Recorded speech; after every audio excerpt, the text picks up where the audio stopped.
America और Iran के बीच ceasefire जारी है, लेकिन सुबह की मेज पर सन्नाटा पसरा है। ईरान ने अमेरिका को अपनी शर्तों का पुलिंदा भिजवाया, लेकिन शर्तें थीं जिन्हें मानना अमेरिका के लिए अपनी सुपर पावर वाली साख गंवाने जैसा है। ईरान का साफ कहना है कि पहले स्ट्रेट ऑफ हॉर्मुज से अपना नेवल ब्लॉकेड हटाओ और उसके बाद में बात करेंगे। वहीं अमेरिका का दावा है कि पहले समझौता हो, फिर नेवल ब्लॉकेड हटाया जाएगा। तो क्या अमेरिका की जिद और ईरान की अकड़ के बीच में ये बातचीत हमेशा के लिए खत्म हो जाएगी?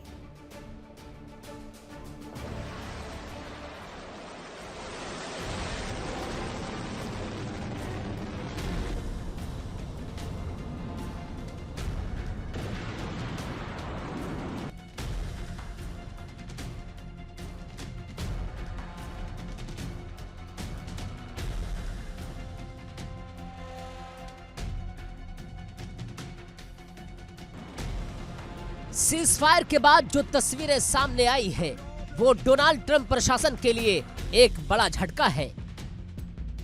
अमेरिका चाहता है कि ईरान अपने न्यूक्लियर प्रोग्राम को पूरी तरह बंद कर दे, लेकिन ईरान ने इसे सिरे से खारिज कर दिया।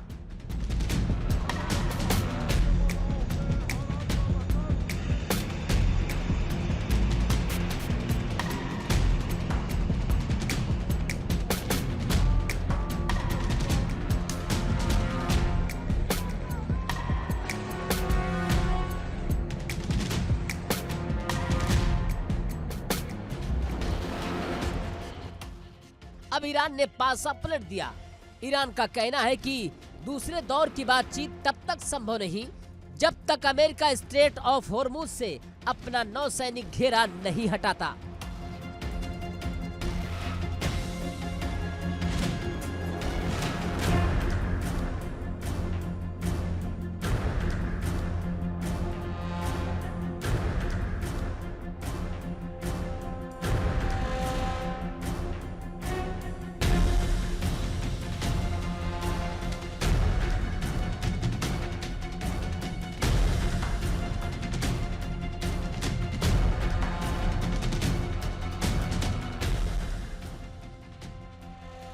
ये वही इलाका है जहां से दुनिया का 20% तेल गुजरता है। ईरान ने स्पष्ट कर दिया कि वो अपनी सुरक्षा और संप्रभुता को बंधक बनाकर किसी समझौते पर दस्तखत नहीं करेगा।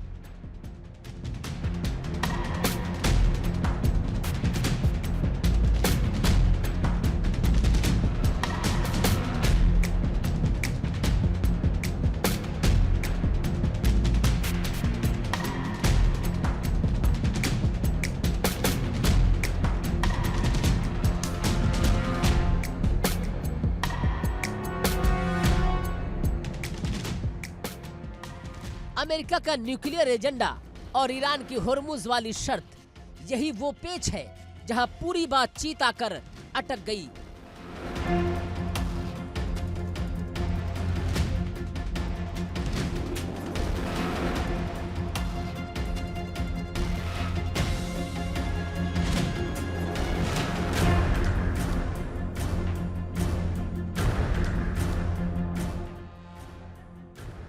इस्लामाबाद में उस वक्त कूटनीति का हाई वोल्टेज ड्रामा चला। ईरान के विदेश मंत्री अब्बास अराक्ची ने पाकिस्तान की सेना के साथ एक अहम बैठक भी की।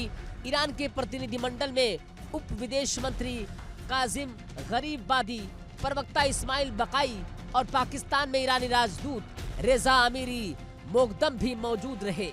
दूसरी तरफ पाकिस्तान की टीम को ईरान ने पाकिस्तान के जरिए अमेरिका को अपना लिखित डिमांड ड्राफ्ट सौंप दिया।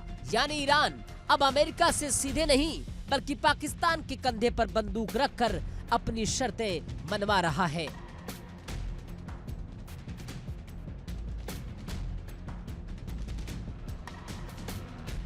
इस पूरे घटनाक्रम पर पाकिस्तान भी फूंक फूंक कर कदम रख रहा है। पाकिस्तान के विदेश मंत्री इसहाक डार ने खुद अधिकारियों के साथ बैठक की। हालांकि पाकिस्तान ने आधिकारिक तौर पर अब तक चुप्पी साध रखी है।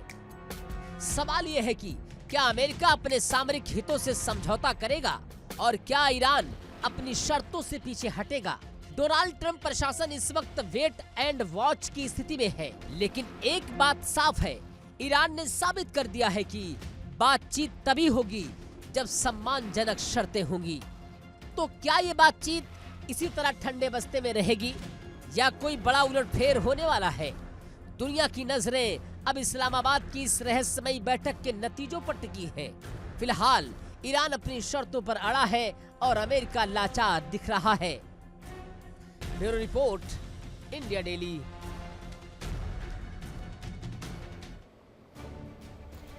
ईरान ने अमेरिका को जो भी मांगे भिजवाई, उनके 3 चरण हैं। हर चरण के पूरे होने के बाद ही अगला चरण शुरू होना है, ये दावा किया जा रहा है। लेकिन आखिर वो 3 ऐसी मांगे कौन सी हैं जिस पर एक तरह से बातचीत अटकी हुई है? आइए आपको बताते हैं ईरान की वो तीनों मांगे और उसके अलग अलग चरण। पहला चरण समझिए। दरअसल ईरान और लेबनान समेत सभी फ्रंट्स पर युद्ध अमेरिका और इजराइल को रोकने होंगे और दोबारा हमले नहीं किए जाएंगे, इसकी गारंटी अमेरिका को देनी होगी। इसके बाद में अगला दूसरा चरण क्या है? ईरान के इस प्रस्ताव के अनुसार पहले चरण के पूरे होने के तुरंत बाद दूसरे चरण पर वार्ता होगी। हॉर्मुज स्ट्रेट के प्रबंधन पर चर्चा की जाएगी, लेकिन उसके लिए पहला चरण अमेरिका को और इजराइल को मानना होगा। हॉर्मुज स्ट्रेट पर दूसरे चरण की पे चर्चा की बात कही गई। फिर बारी आती है तीसरे चरण की। पहले दोनों चरण जब पूरे हो जाएंगे तब ही तीसरे चरण पर बातचीत पूरी होगी, बातचीत शुरू की जाएगी और तीसरे चरण में ईरान के अनुसार परमाणु कार्यक्रम पर चर्चा की जाएगी, ईरान ये कहता है। लेकिन अमेरिका कह रहा है कि वो इन तमाम शर्तों को मानने को तैयार ही नहीं। वो अमेरिका की तरफ से, डोनाल्ड ट्रंप की तरफ से क्लियर कट ये मैसेज है कि पहले हॉर्मुज पर बात होगी, पहले परमाणु संयंत्रों पर बातचीत होगी, उसके बाद में हमलों की गारंटी दी जाएगी। आप जानते हैं कि अमेरिका ने हॉर्मुज में ईरान के खिलाफ नाकेबंदी कर रखी है और इस नाकेबंदी से ईरान को भारी नुकसान हो रहा है। लेकिन क्या आप ये जानते हैं कि ये जो नाकेबंदी है अमेरिका के लिए बहुत फायदेमंद साबित हो रही है? अब आइए आपको बताते हैं कि अमेरिका को इस नाकेबंदी से फायदा आखिर हो क्या रहा है। दरअसल आर्थिक दबाव लगातार पड़ रहा है नाकेबंदी से अमेरिका को फायदे के अनुसार। नाकेबंदी का मकसद ईरान की अर्थव्यवस्था को कमजोर करना है। ईरान का जो तेल निर्यात है और जो बंदरगाह हैं उन्हें अमेरिका का ब्लॉक करना अमेरिका को राहत देता है, ईरान पर समझौते के लिए भारी दबाव बनाने जैसा है। अब दूसरी तरफ आर्थिक दबाव ही नहीं बल्कि हॉर्मुज पर नियंत्रण भी पाना चाहता है अमेरिका। दुनिया के सबसे अहम तेल मार्गों पर यूएस की सैन्य और रणनीतिक पकड़ हो, ये अमेरिका की बड़ी ख्वाहिश है। वहीं मध्यस्थता की शक्ति, समझौते के दौरान अमेरिका अपनी स्थिति को मजबूत करने की कोशिश कर रहा है। वहीं दूसरी तरफ घरेलू ऊर्जा और उद्योगों को तो फायदा होगा ही। अगर तेल की कीमतें बढ़ती हैं तो अमेरिकी तेल कंपनियों को फायदा होता है। वैश्विक स्तर पर बढ़ी हुई कीमतें मिलने से उससे और भी ज्यादा फायदा हो सकता है, प्रॉफिट हो सकता है। वहीं इसके अलावा अमेरिका जिस चीज का भूखा है, क्षेत्रीय प्रभाव, क्षेत्रीय पावर, वो उसे मिल जाएगा। ईरान की नौसैनिक और आर्थिक शक्ति को सीमित करना इजराइल और खाड़ी में मौजूद सहयोगियों पर भरोसा कायम रखने जैसा है। तो नाकेबंदी से अमेरिका को यह फायदा हो रहा है। ईरान हॉर्मुज स्ट्रेट पर दावा ठोकता रहता है और उसने हॉर्मुज से गुजरने वाले तमाम जहाजों से टोल वसूलना भी शुरू कर दिया। आइए आपको बताते हैं कि आखिर ईरान किस आधार पर ऐसे दावे कर रहा है। हॉर्मुज के उत्तर में दरअसल दावा किया जाता है, हॉर्मुज के उत्तर में है ईरान और दक्षिण में है ओमान और यूएई और हॉर्मुज की सामान्य तौर पर चौड़ाई करीब 50 किलोमीटर है। सक्रिय जगह पर हॉर्मुज की चौड़ाई महज 33 किलोमीटर है। वहीं हॉर्मुज में शिपिंग लेन की चौड़ाई मात्र 15 किलोमीटर की है। ईरान और ओमान के बीच में कई जगहों पर तो समंदर की दूरी भी मात्र 24 समुद्री मील से भी कम है। वहीं 24 समुद्री मील से कम दूरी होने पर मीडियन लाइन का सिद्धांत लागू हो जाता है। मीडियन लाइन के तहत समंदर के बीच में जो रेखा खींची गई वो मीडियन लाइन के उत्तर में ईरान और दक्षिण में ओमान के तौर पर है। ईरान और ओमान को अपने अपने क्षेत्र के संसाधनों के इस्तेमाल का पूरा अधिकार है। समूचे हॉर्मुज पर ईरान के साथ ही यूएई, बहरीन और ओमान का भी हक है। जो मीडियन लाइन है उस मीडियन लाइन के आधार पर अब तक कंट्रोल एक तरह से ईरान ही करता रहा है। ईरान अब पूरे इलाके पर अपना कब्जा जमाता हुआ नजर आता है, ये दावे किए जा रहे हैं। चलिए बढ़ेंगे आगे, बात करेंगे अगली बड़ी वर्ल्ड ब्रेकिंग की, इस समय की अगली बड़ी खबर। आईडीएफ से जुड़ी हुई बड़ी खबर। आईडीएफ ने दक्षिणी लेबनान में किया है बड़ा हमला। जी हां, आईडीएफ ने एक बार फिर से हमले को अंजाम दिया। हिजबुल्लाह के तमाम आतंकी ठिकानों को निशाना बनाया गया। आईडीएफ के हमलों में हिजबुल्लाह के 5 आतंकियों की मौत की खबर बताई जा रही है। और इस समय की बड़ी खबर यही है कि एक बार फिर से भले ही यहाँ पर सीजफायर का जिक्र किया जा रहा हो, लेकिन हकीकत यह है कि इजराइल अभी भी हिजबुल्लाह पर बड़े हमले कर रहा है। वज्रपात की तरह अभी भी लेबनान के कई इलाकों में लगातार हमले जारी हैं। अब आईडीएफ के तरफ से हमले हुए हिजबुल्लाह के 5 आतंकियों की, 5 लड़ाकों की मौत की खबर इस दौरान सामने आ रही है। चलिए खबरों में आगे बढ़ेंगे, बात करेंगे एक और बड़ी खबर की। दक्षिणी लेबनान को आईडीएफ की बड़ी चेतावनी।